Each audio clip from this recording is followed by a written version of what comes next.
Kazakhstan is racing to become Central Asia's AI hub. With nearly all public services already online, the country plans to go fully digital within 3 years. The government has even created a dedicated AI ministry and research university, part of a broader push to make AI a national growth engine.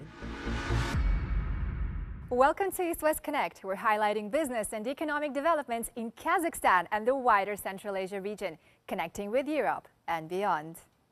Kazakhstan unveiled its first and largest supercomputer this summer. Powered by NVIDIA chips and built for AI research, it can perform 2 quintillion calculations per second. We sat down with Jaslan Madiev, Deputy Prime Minister overseeing artificial intelligence and digital development, to explore how the nation is shaping its AI ecosystem. We are opening other supercomputer clusters. We have a supercomputer GPU cluster in US, in Silicon Valley, in Texas. Now opening another supercomputer cluster in Almaty. So this is the important computing infrastructure that will be available for startups, science centers, research and R&D centers, universities, Samruk Kazina holding company, and national companies and government bodies. So this is for developing of AI agents, AI products, and embedding AI into the economy. On the top of that, we have built several Kazakh large language models, which will be used by those platforms. And from the digital sovereignty perspective, it's a very important step. We have our Kaz LLM on Meta foundational models like Llama. We have E-Lightning and DeepSeek, and it's open source. Beyond the first Kazakh large language model, should we expect any other game changers on the horizon?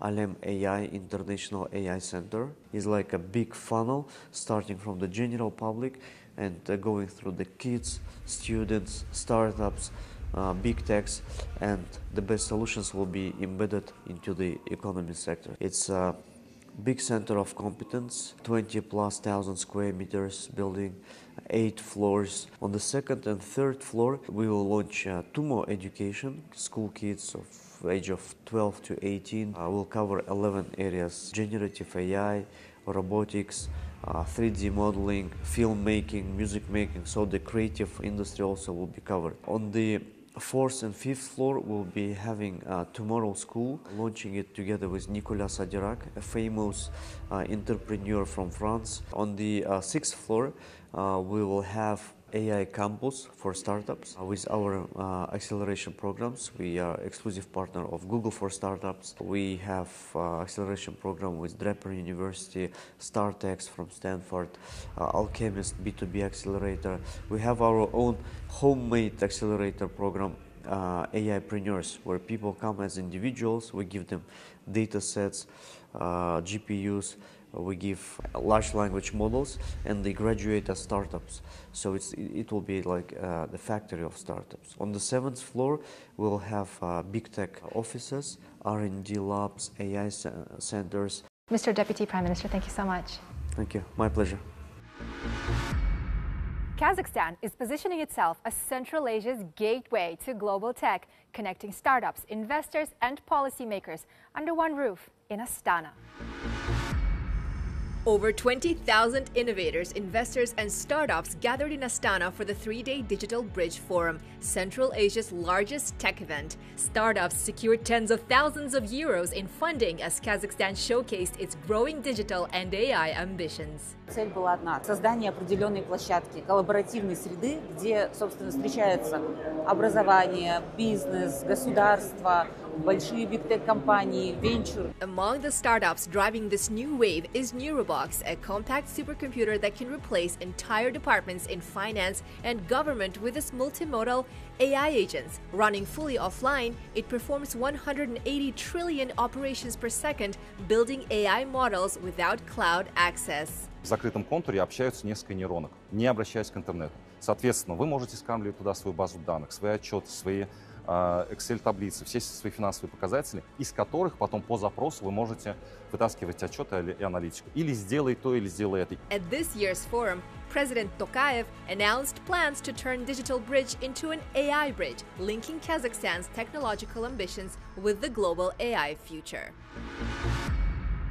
By 2029, Kazakhstan wants to see 100 new startups every year and raise AI exports to more than 4 billion euros.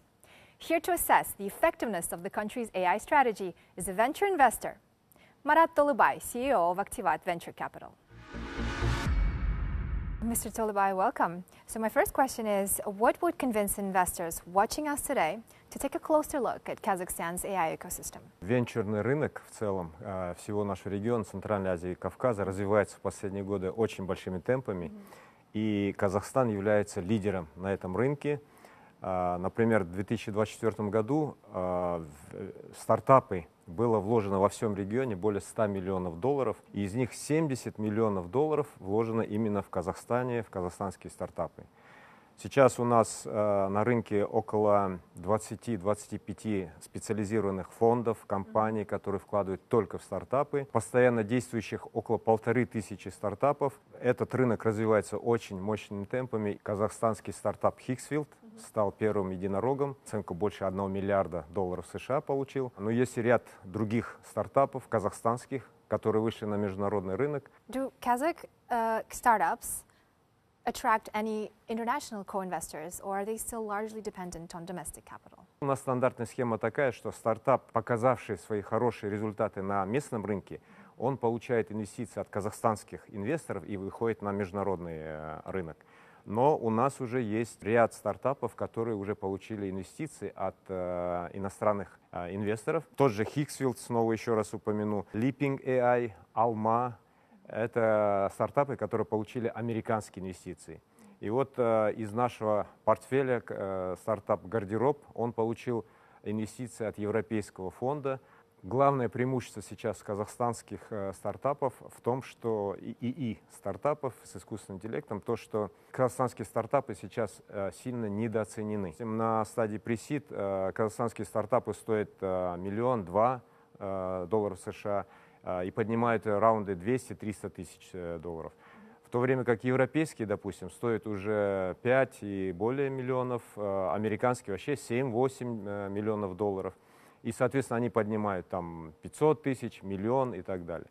У нас в Казахстане очень талантливые ребята, которые могут делать точно такие же стартапы, но они стоят дешевле, и сейчас выгодно в них вкладывать деньги до того, как они превратились в единорогов.